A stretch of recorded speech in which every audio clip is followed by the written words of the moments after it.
ونصلي ونسلم على رسوله الكريم وعلى آله مع الإمام الحسن وأصحابه مع معاوية أجمعين. أما بعد فأعوذ بالله من الشيطان الرجيم. بسم الله الرحمن الرحيم. طه ما أنزلنا عليك القرآن لتشقى. وقال الله تعالى في مقام آخر: يريد الله بكم اليسر ولا يريد بكم العسر. صدق الله مولانا العظيم. وبلغنا رسوله النبي الكريم الأمين المتين روح النسيم. ونحن على ذلك لمن الشاهدين والشاكرين والحمد لله رب العالمين. إن الله وملائكته يصلون على النبي يا أيها الذين آمنوا صلوا عليه وسلموا تسليما. الصلاة والسلام عليك يا سيدي يا رسول الله وعلى آلك وأصحابك يا سيدي يا حبيب الله.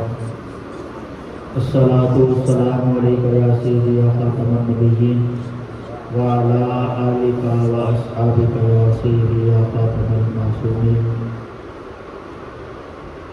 اللہ تبارک و تعالیٰ کے فضل اور اس کی توفیق سے ہفتہ وار درس حدیث و فقہ کے پروگرام میں ہم شامل ہیں.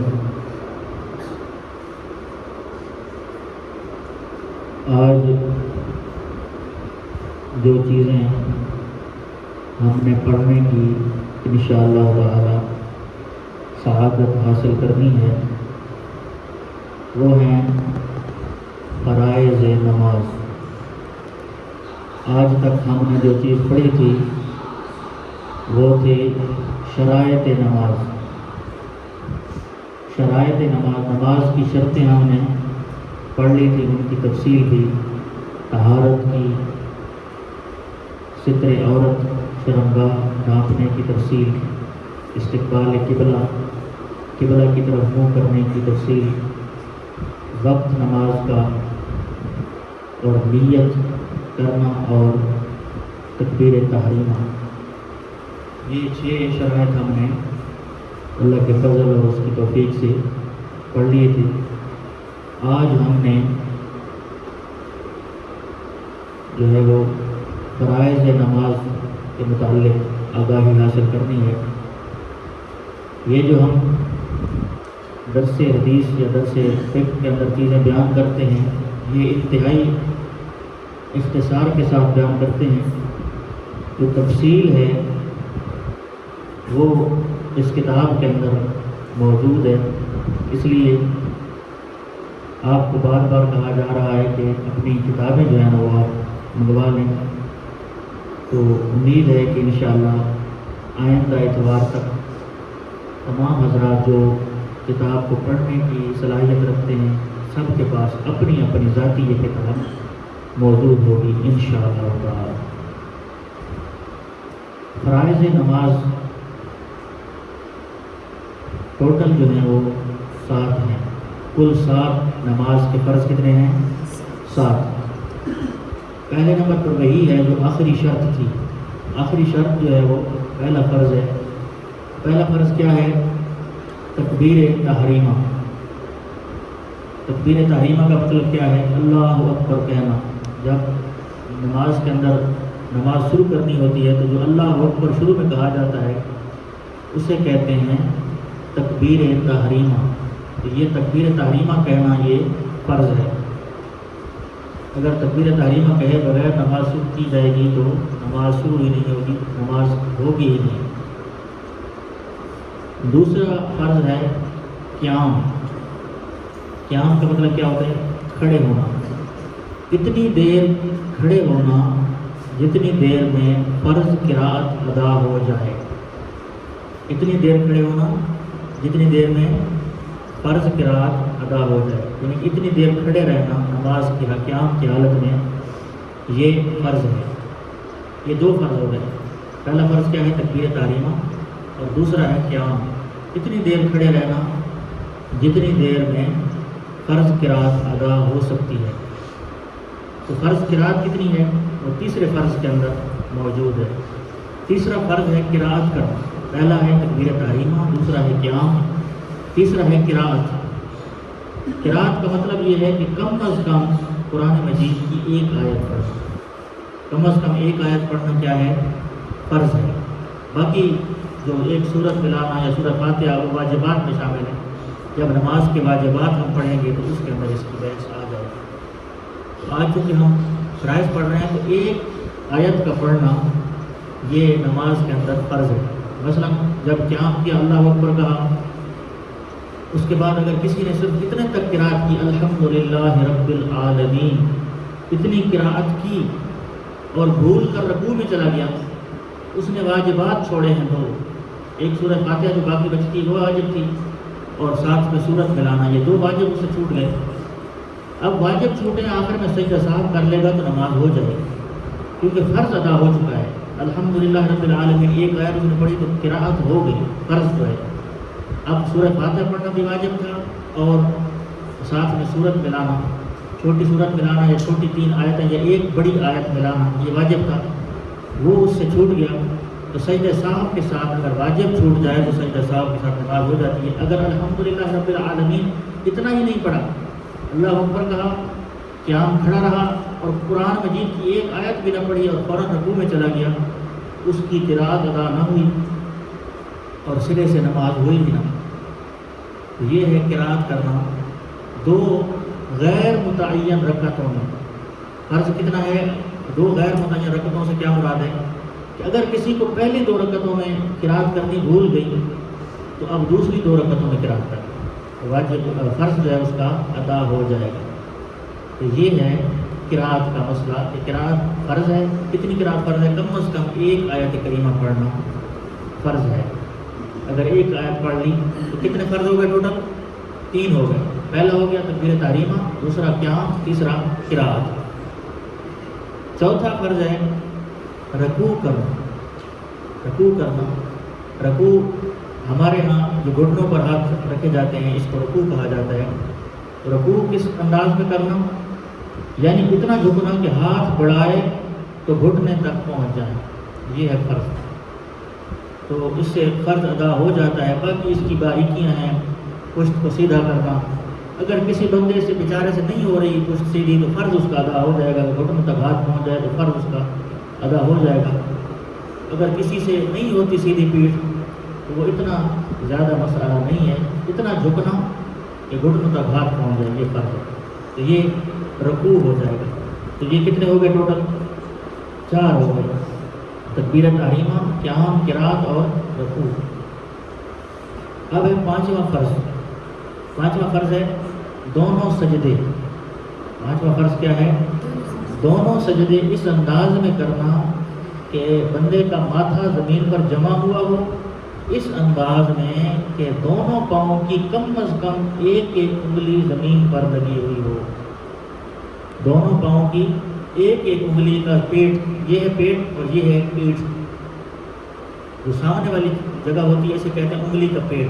پاؤں کی انگلی کا، دونوں پاؤں کی ایک انگلی کا پیٹ لگا رہنا سجدے کے دوران زمین پر لگنا یہ شرط ہے، یہ فرض ہے. اس کے بغیر سجدہ نہیں ہوگا اور سجدہ نہیں ہوگا تو پھر نماز ہی نہیں ہوگی. تو یہ فرض ہے. سرے سے نماز ہوئی ہی نہیں اگر کسی کا ایک پاؤں یا دونوں پاؤں سجدے کے دوران زمین سے اٹھے رہے تو اس سے نماز نہیں ہوگی. تو سجدہ کس انداز میں فرض ہے کہ ماتھا زمین پر جمع رہے اور دونوں پاؤں کی کم از کم ایک انگلی. انگلیوں کے بارے میں یہ مسئلہ بڑا ضروری ہے. بعض خواص لوگوں کو بھی پتہ نہیں ہوتا، علماء کو، ائمہ کرام کو اس کی باریکیوں کا نہیں پتہ ہوتا. حالانکہ تحقیق یہ ہے اعلیٰ حضرت امام اہل سنت کی اور صاحب بہار شریعت علامہ امجد علی اعظمی صاحب رحمۃ اللہ علیہ کی اور دور حاضر کے بھی کافی سارے مفتیان کرام کی یہ تحقیق ہے کہ سجدے کے دوران دونوں پاؤں کی ایک انگلی کا لگنا فرض ہے اور 3 انگلیوں کا لگنا واجب ہے اور ساری کی ساری انگلیوں کا لگنا یہ سنت ہے. تو سب سے بہتر تو یہی ہے کہ ساری 5 کی 5 انگلیاں اس انداز میں سجدہ کیا جائے کہ پاؤں کی ساری انگلیاں دونوں پاؤں کی وہ زمین پر لگی رہیں، ان کا پیٹ زمین پر لگا رہے۔ لیکن اگر کوئی مجبوری ہے کسی کی، کوئی مرض وغیرہ ہے، تو 3 تو کم از کم یہ واجب ہے، اور 1 نہیں لگے گی تو سرے سے نماز ہی نہیں ہے۔ اس لیے اس کا ضرور خیال کرنا چاہیے، کیونکہ سرکار مدینہ صلی اللہ علیہ وسلم نے ارشاد فرمایا امرت ان اسجد علی 7 اعظم، حضور صلی اللہ علیہ وسلم نے فرمایا کہ مجھے حکم دیا گیا ہے کہ میں 7 ہڈیوں پر سجدہ کروں۔ 7 ہڈیوں پر سجدہ کرنے کا یہ مسلم کی روایت بخاری میں بھی ہے کہ مجھے 7 ہڈیوں پر سجدہ کرنے کا حکم ہے۔ تو 7 ہڈیاں کس طرح پوری ہوں گی کہ ایک ہڈی چہرے والی جب ماتھا زمین پر رکھا جائے، 2 ہاتھ کی، 2 گھٹنوں کی اور 2 پاؤں کی۔ اگر پاؤں دونوں یا ان میں سے ایک زمین سے اٹھا رہا تو 7 ہڈیوں والی حدیث پر عمل نہیں ہو سکتا، کہ حضور صلی اللہ علیہ وسلم فرماتے ہیں کہ مجھے 7 ہڈیوں پر سجدہ کرنے کا حکم دیا گیا ہے۔ تو سجدہ وہی ہوگا جس کے دوران 7 ہڈیاں زمین پر لگی ہوئی ہوں گی۔ تو سجدے کے اندر گھٹنے اور ہاتھ اٹھانا کیونکہ تصور نہیں کیا جاتا، اس لیے یہ 2 چیزوں پر خصوصی توجہ کی جاتی ہے کہ بعض اوقات بندہ ہو سکتا ہے کہ اپنا ماتھا زمین پر صحیح طریقے سے نہ لگائے، یا پاؤں جو ہے بعض اوقات بندے اٹھا لیتے ہیں، تو اس پر بڑی زیادہ توجہ کرنے کی ضرورت ہے۔ سجدہ کس انداز میں فرض ہے؟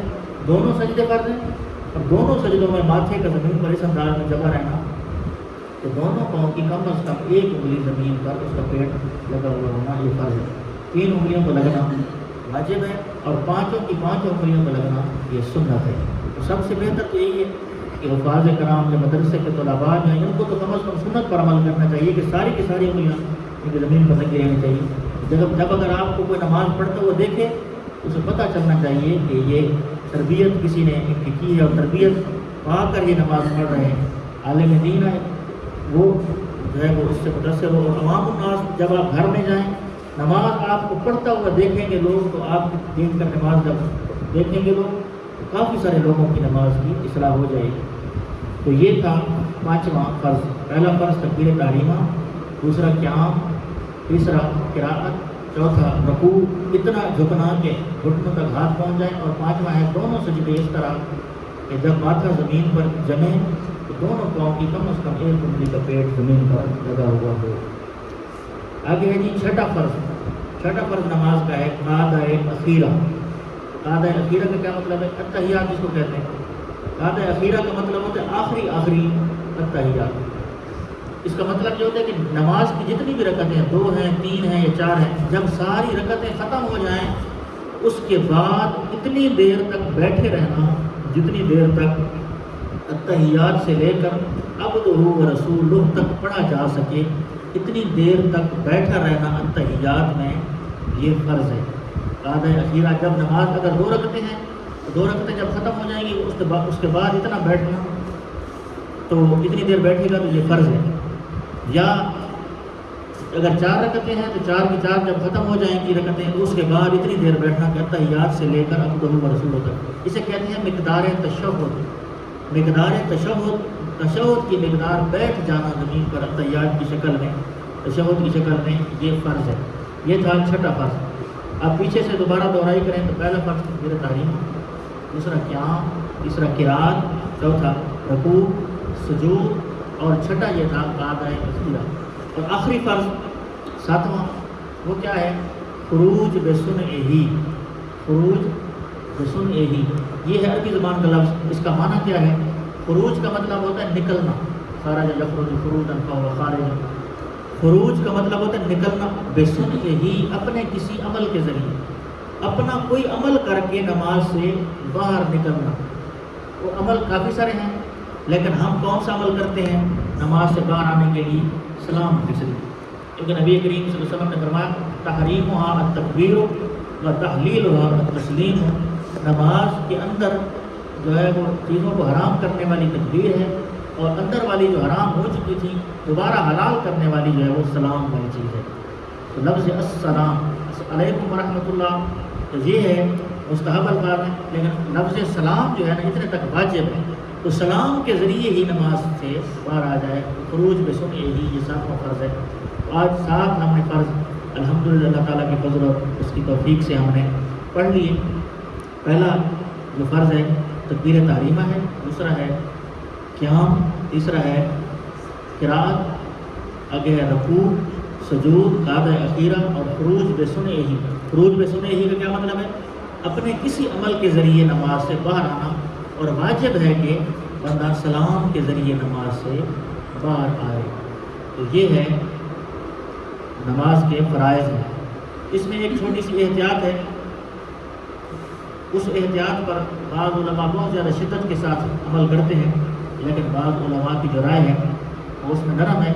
وہ یہ ہے کہ اگر امام صاحب رکوع میں جا چکے ہوں، جو بندہ ملتا ہے بعد میں، رکعت میں ملتا ہے بعد میں، اس کے لیے یہ ضروری ہے بعض علماء کے نزدیک، یہ فرض ہے اس پر کہ آئے، اگر صف میں آ جائے اور صف میں آ کر کم از کم 1-2 لمحے کا یا ایک رکعت جتنا پڑھنے کا قیام کرے، پھر اس کے بعد 2 دفعہ اللہ اکبر کہے، ایک دفعہ تکبیر تحریمہ کا اللہ اکبر کہے، دوسری دفعہ تکبیر انتقال کہہ کر رکوع میں جائے گا تو اس کی رکعت ہوگی ورنہ نہیں ہوگی۔ یہ بعض علماء نے بہت زیادہ سخت موقع بتایا ہے۔ وہ کیا کہتے ہیں کہ جب آئے امام صاحب رکوع میں جا چکے ہیں تو اتنی دیر قیام کر لیں جتنی الحمدللہ رب العالمین پڑھ کے اتنا قیام کرے، اور 2 دفعہ اللہ اکبر کہے، ایک دفعہ کہے اللہ اکبر تکبیر تحریمہ کے لیے، دوسری دفعہ تکبیر انتقال میں جائے۔ تو یہ بہت زیادہ شدید موقف ہے، لیکن علماء کرام نے وہ اس پر نرمی بھی فرمائی ہے۔ وہ یہی ہے کہ اگر آدمی آ رہا ہے صف میں شامل ہونے سے پہلے اگر تھوڑا سا وہ پہلے جھک گیا ہے، صف میں شامل ہونے سے پہلے جھک گیا ہے، اور اللہ اکبر ایک دفعہ کہہ کر وہ رکوع میں شامل ہو گیا، اس کی یہ رکعت مان لی جائے گی۔ کس طرح مان لی جائے گی؟ کہ جو وہ چل رہا تھا، کھڑا تو تھا نا، بندہ کھڑا ہو کر چلتا ہے نا، بیٹھ کر تو نہیں چل سکتا، تو جب وہ چل رہا تھا تو اس کو قیام مان لیا جائے کہ قیام اس نے کر لیا، اور جو اس نے ایک تکبیر کہی تکبیر انتقال کی نیت سے، اس کی اپنی نیت جو ہے وہ لغو اور باطل ہو جائے گی، اسی ایک تکبیر انتقال کو تکبیر تحریمہ مان لیا جائے گا۔ یہ ہے جو نرمی کا موقف جو ہے، اور اسی کے ہم قائل ہیں کہ نبی کریم صلی اللہ علیہ وسلم نے فرمایا، بخاری شریف کی روایت ہے، یسروا ولا تعسروا، سرکار فرماتے ہیں آسانیاں پیدا کرو، مشکلات پیدا نہ کرو۔ اس حدیث کے مطابق بھی انہی علماء کا موقف اختیار کرنا چاہیے کہ جو اتنا، اگر جو خاص لوگ ہیں ان کو تو اسی طرح کرنا چاہیے کہ جب آئیں تو پہلے کھڑے ہوں، قیام اتنا کر لیں، پھر اس کے بعد 2 دفعہ اللہ اکبر کہہ کر رکوع میں جائیں تاکہ ایک تکبیر تحریمہ ہو جائے اور دوسری تکبیر انتقال ہو جائے۔ تو یہ سب علماء کے نزدیک جائز ہو جائے گا، لیکن عوام الناس کو بہرحال رعایت ضرور دینی چاہیے کہ اگر آئیں اور رکوع میں صف میں شامل ہونے سے پہلے تھوڑا سا جھک جائیں، اللہ اکبر ایک دفعہ اللہ اکبر کہہ کر اگر رکوع میں چلے جائیں، تو علماء نے تعویل کر کے ان کی رکعت کو درست قرار دیا ہے کہ جب وہ چل کر آ رہے تھے تو اسی کو قیام شمار کر دیا جائے، اور جو نیت انہوں نے تکبیر انتقال کی نیت کر کے جو اللہ اکبر کہا ہے، اس کی اپنی نیت ختم ہو جائے گی، اور اسی تکبیر کو تکبیر تحریمہ مان لیا جائے گا۔ اس طرح نماز ہو جائے گی، اور یہ سرکار مدینہ صلی اللہ علیہ وسلم کے فرمان کے بھی مطابق ہے یہ فتویٰ کہ یسروا ولا تعسروا، آسانیاں پیدا کرو، مشکلات پیدا نہ کرو۔ اگر ہم مشاہدہ دیکھیں اپنا، لوگوں کو جماعت میں جب شامل ہوتا ہم دیکھتے ہیں تو اکثر اسی طریقے پر نماز میں شامل ہوتے ہیں کہ رکعت میں صف میں شامل ہونے سے پہلے تھوڑے سے وہ جھک چکے ہوتے ہیں، اور ایک دفعہ یہ اللہ اکبر کہہ کر وہ رکوع میں شامل ہو جاتے ہیں۔ تو اگر اس فتویٰ پر سختی والے فتوے پر عمل کیا جائے تو لاکھوں لوگوں کی نمازیں ضائع ہونے کا اندیشہ ہے، تو نرم موقف پر ہی عمل کیا جائے گا۔ تو اسی کے ساتھ، اسی جو نرمی کا موقف ہے، اسی کے ساتھ ملتا جلتا آج ہمارا درس حدیث بھی ہے۔ اللہ تبارک و تعالی ہمیں حضور نبی کریم صلی اللہ علیہ وسلم کا مزاج سمجھ کر مصطفیٰ کریم صلی اللہ علیہ وسلم کے دین پر عمل کرنے کی توفیق نصیب فرمائے۔ تو حضور نبی کریم صلی اللہ علیہ وآلہ وسلم آپ جب عبادت فرماتے تھے تو آپ اتنا قیام فرماتے تھے حتیٰ تورمت قدماہ، حتیٰ کہ سرکار مدینہ صلی اللہ علیہ وسلم کے پاؤں مبارک سوج جاتے تھے۔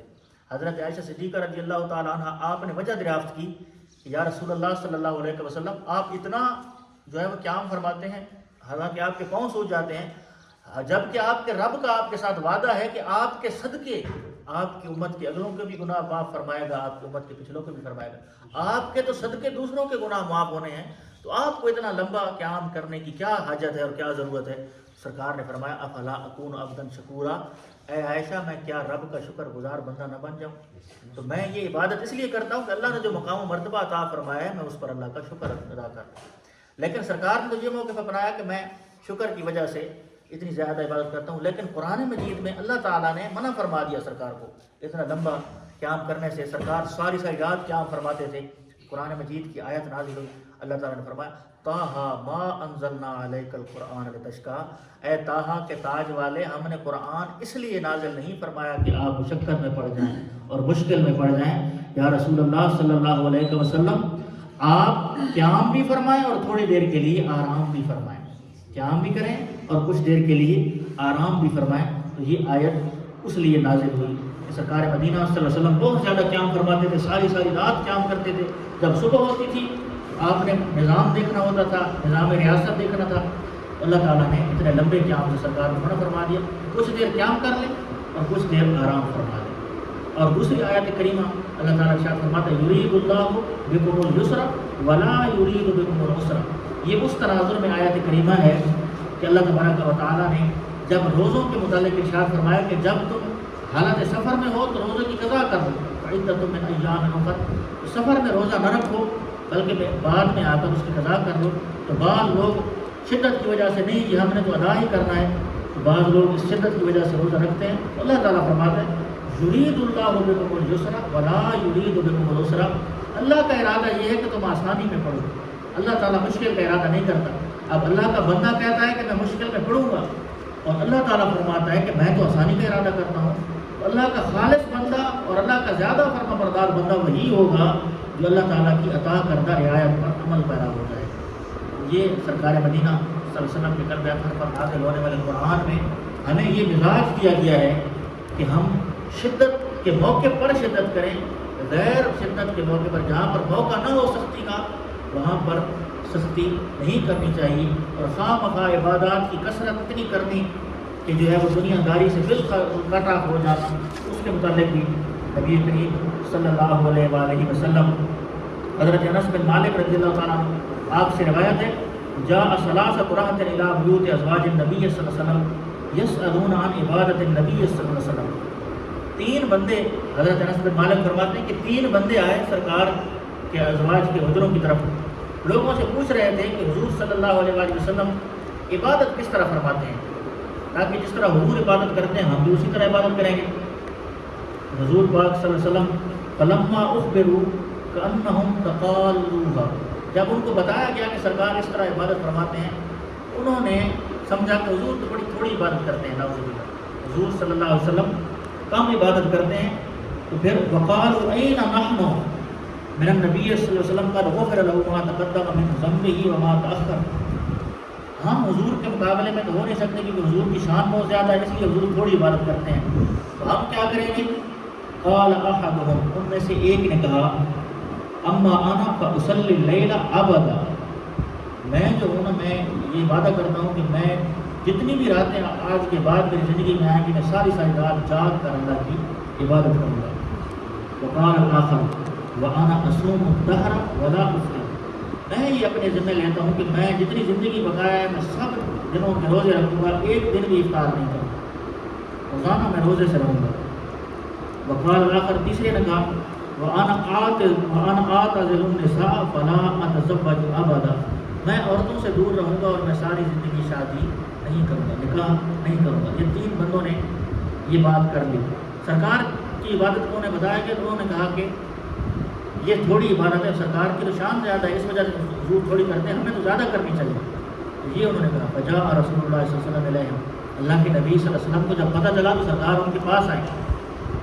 آپ نے فرمایا انتم الذین قلتم کذا و کذا, تم تھے جو یہ باتیں کرتے تھے. ایک کہتا تھا میں ساری رات عبادت کروں گا, دوسرا کہتا تھا کہ میں روزانہ روزہ رکھوں گا, اور تیسرا کہتا تھا کہ میں کبھی شادی نہیں کروں گا. حضور نے فرمایا اما واللہ انی لاخشاکم للہ واتقاکم لہ, تم یہ نہ سمجھو کہ میری وجہ سے دوسروں کی بخشش ہونی ہے, اس کا یہ مطلب ہے کہ میں اللہ کا خوف دل میں نہیں رکھتا. سرکار نے فرمایا کائنات کا کوئی بندہ بھی اللہ سے اتنا نہیں ڈرتا جتنا اللہ کے نبی ڈرتے ہیں. میرے دل میں رب کا خوف موجود ہے, لیکن میں اصوم و افطر, روزے بھی رکھتا ہوں اور کبھی کبھی روزے چھوڑ بھی دیتا ہوں. روزے بھی رکھتا ہوں اور کبھی کبھی روزے چھوڑ بھی دیتا ہوں. وأصلی وأرقد, رات کے وقت میں نماز بھی پڑھتا ہوں اور آرام بھی کرتا ہوں. نماز بھی پڑھتا ہوں اور کچھ دیر کے لیے سو بھی جاتا ہوں. سرکار نے فرمایا وأتزوج النساء, اور میں عورتوں سے شادی بھی کرتا ہوں. امہات المومنین کے تمام ملتے ہیں 11 کی تعداد میں، بعض نے 18 تک بھی لکھے ہیں، اور مشہور قول اور صحیح قول 11 کا ہے. سرکار مدینہ صلی اللہ علیہ وسلم نے فرمایا کہ میں روزہ بھی رکھتا ہوں، کبھی روزہ چھوڑ بھی دیتا ہوں، قیام کرتا ہوں تو پھر سو بھی جاتا ہوں. اور تم نے جو کہا ہے کہ میں ساری زندگی شادی نہیں کروں گا، تو یہ کوئی اللہ اور رسول کو خوش کرنے والی باتیں نہیں ہیں.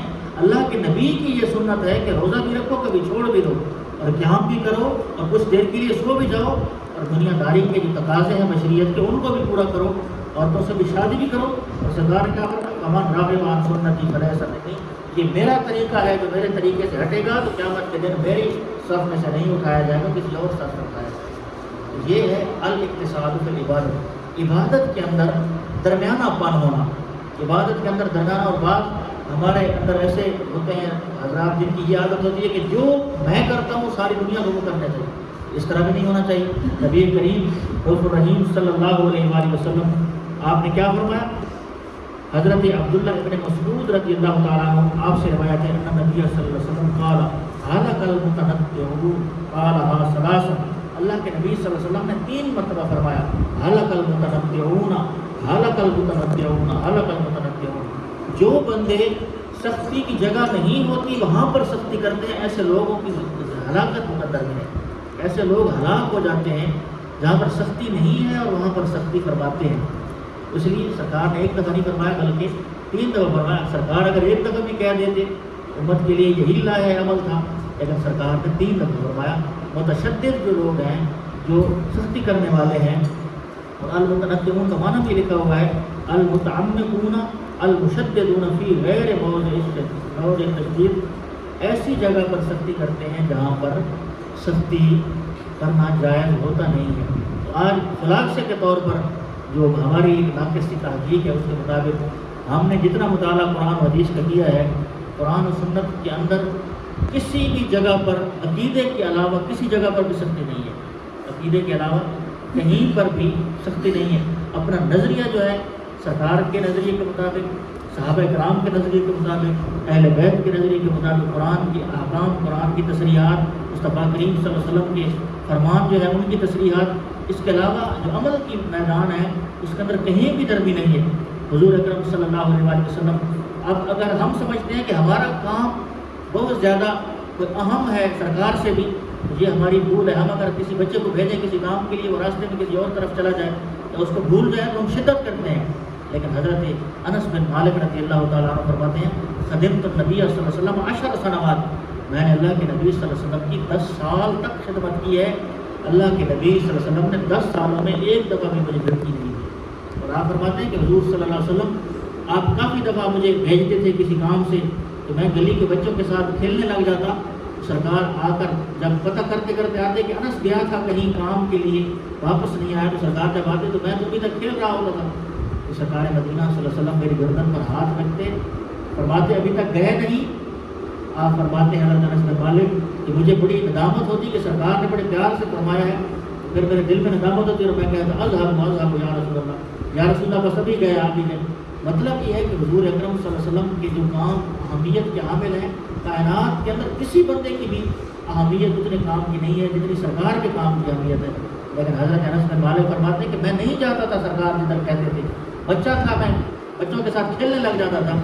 لیکن سرکار سختی نہیں فرماتے تھے، متشدد نہیں تھے، بلکہ سرکار مدینہ صلی اللہ علیہ وسلم آپ نرمی فرمانے والے رحم دل تھے.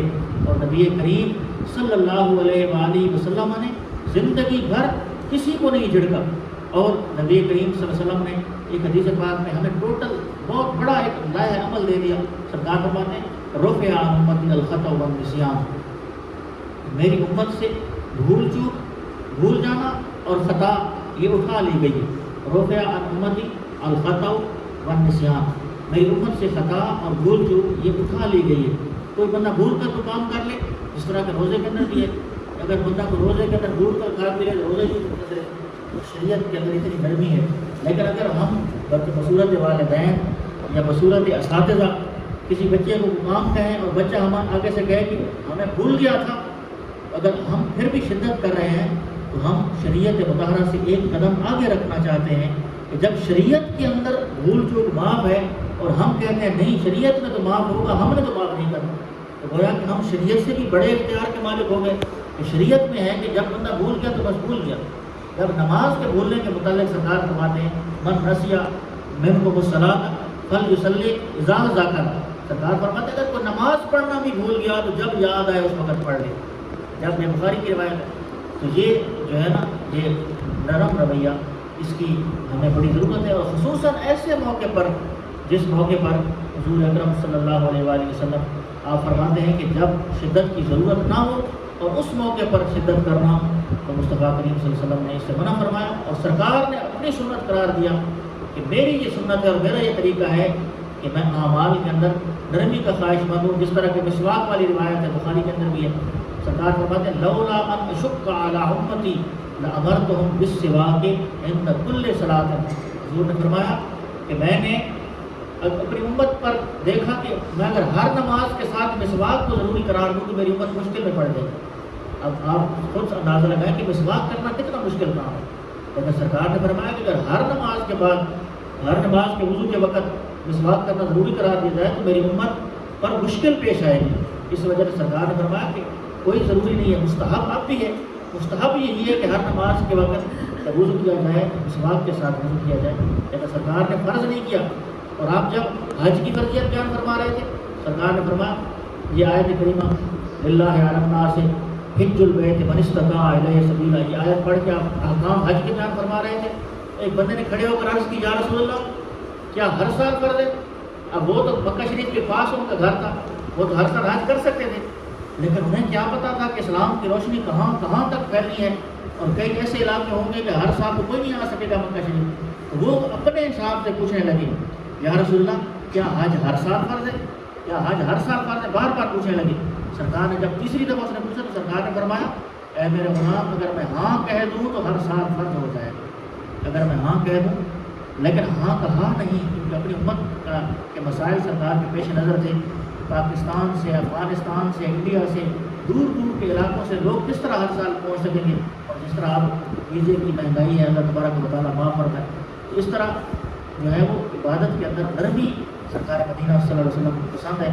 حضرت عبداللہ بن عمر بن عاص رضی اللہ تعالیٰ عنہ آپ نے کافی ساری عبادات، لمبی حدیث ہے میں آخر میں مختصر لفظوں میں آپ کے سامنے بیان کروں گا. سرکار کی بارگاہ میں حاضر ہوئے یا رسول اللہ صلی اللہ علیہ وسلم. باقی کچھ نوافل بھی آپ نے فرمایا قرآن مجید کے ختم کا بھی کہ میں روزانہ ختم کروں گا اور روزانہ روزہ رکھوں گا. سرکار نے فرمایا کچھ کمی کر لیں، کچھ کمی کر لیں اس کے اندر، یہ آپ سے نہیں ہو سکے گا. اس بندے کی طرح نہ ہو جائے. سرکار نے اس کا نام نہیں لیا، فرمایا کہ اس بندے کی طرح نہ ہو جا جو ساری رات قیام کرتا تھا پھر سرے سے قیام چھوڑ دیا. مطلب یہ کہ سرکار یہ فرمانا چاہتے ہیں کہ تھوڑا سا قیام کر لیں رات کے وقت لیکن ہمیشہ کرتے رہیں. لیکن یہ کیا ہے کہ ایک ہفتہ ساری رات جاگتا رہے مطلب پھر پوری زندگی کبھی بھی قیام اللیل نہ کریں. اس لیے سرکار کو یہ پسند ہے کہ نبی کریم صلی اللہ علیہ وسلم چاہتے ہیں کہ کوئی بھی کام کرو تھوڑا سا کرو لیکن ہمیشہ کے لیے کرو. اور عوام الناس اور طالب علم جو ہمیں جو سبق یاد کرنے ہوتے ہیں، اس لیے ہمارے لیے لمبے وظیفوں کی کوئی ضرورت نہیں. اگر تسبیحات فاطمیہ پڑھ لے، سرکار فرماتے ہیں کہ اگر وہ پڑھتا رہے اگر گناہ سمندر کی جھاگ کے برابر بھی ہوں گے تو اللہ تعالیٰ کی رحمت سے معاف ہو جائیں. لیکن یہی ایک وظیفہ اگر روزانہ کر لیا جائے ہر نماز کے بعد تسبیحات فاطمیہ کا، رات کے وقت سورہ ملک کا، صبح کے وقت سورہ یاسین کا، یہ کوئی کم وظیفہ نہیں ہے. اگر سورہ ملک رات کو بندہ پڑھتا رہے ساری زندگی تو قبر کا حساب معاف ہے. اور سورہ یاسین سے صبح کے وقت بندہ تلاوت کر لے تو دن کے وقت جتنے بھی شریعت کے مطابق جائز امور ہوں گے اللہ تبارک و تعالیٰ کی طرف سے برکات شامل ہو جاتی ہیں. تو یہ کوئی چھوٹے وظیفے نہیں ہے. تسبیحات فاطمیہ نام تو دیکھو کہ کتنا عظیم نام ہے تسبیحات فاطمیہ. جنت کی سردار بی بی جو ہے وہ ان کا وظیفہ ہے تسبیحات فاطمیہ. اور سرکار کی بارگاہ میں حاضر ہوئی یا رسول اللہ صلی اللہ علیہ وسلم مجھے غلام اور کنیز دے دیں تاکہ کنیز گھر کے کام کرے گی اور غلام جو ہوگا باہر کے کام مجھے سر انجام دے دے گا. سرکار نے فرمایا میری بیٹی آپ تھک جاتی ہیں تو اس لیے آپ ایسا کریں کہ جب بھی نماز پڑھیں تو نماز کے بعد 33 مرتبہ سبحان اللہ، 33 مرتبہ الحمدللہ اور 34 مرتبہ اللہ اکبر پڑھیں. رات کو جب سوئیں گے تو صبح ایسے ہوگا کہ آپ نے تو زندگی ساری کبھی کام کیا ہی نہیں، اتنے اچھے انداز میں آپ اٹھیں گے. حضرت فاطمہ الزہرا نے ان تسبیحوں پر خوشی کا اظہار کس طرح فرمایا؟ آپ نے فرمایا ذہبت للدنیا وجئت بالآخرہ، میں اللہ کے نبی سے دنیا مانگنے گئی تھی، اللہ کے نبی نے آخرت کے خزانے عطا فرمائے. اس لیے یہ کوئی چھوٹے وظیفے نہیں ہیں لیکن روزانہ کی بنیاد پر تھوڑا سا وظیفہ ہو. سرکار فرماتے ہیں احب الاعمال الی اللہ ادومها وان قل، سرکار فرماتے ہیں کہ اللہ کے نزدیک سب سے زیادہ محبوب عمل وہ ہے اگرچہ تھوڑا ہو لیکن ہمیشہ کیا جائے، روزانہ کیا جائے، تھوڑا تھوڑا کیا جائے لیکن روزانہ کیا جائے. ایسا نہ ہو کہ 2-4 دن سارا دن اسی کام میں لگا رہے پھر اس سے دل اچاٹ ہو جائے. نبی کریم صلی اللہ علیہ وسلم مسجد میں تشریف لائے تو آپ نے دیکھا کہ 2 پلر تھے نا مسجد کے 2 سموں، ان کے درمیان رسی باندھی ہوئی. سرکار نے فرمایا کہ یہ کس نے باندھی؟ زینب نامی ایک خاتون کے بارے میں بتایا گیا. یا رسول اللہ انہوں نے یہ باندھے ہیں کہ جب میں قیام کر کر کے تھک جاؤں گی تو پھر میں رسیوں کے مدد سے کھڑے ہو کر قیام کروں گی. سرکار نے فرمایا اس رسی کو کھول دو اور اس میری کنیز کو، میری غلام کو حکم دے دو. اللہ کے نبی فرماتے ہیں جب تک طبیعت حشاش بشاش ہو اتنے وقت تک قیام کرو، جب جسم تھک جائے تو قیام کی بس کرو اور پھر آرام کرنے لگے. حضور پاک صلی اللہ علیہ وسلم یہی فرمانا چاہتے ہیں. اس پر کافی ساری اور بھی تعلیمات ہیں. اللہ تبارک و تعالی ہمیں عبادت میں حضور صلی اللہ علیہ وسلم کی سنت میں بیان روی کی توفیق خیر رفیق نصیب فرمائے. وآخر دعوانا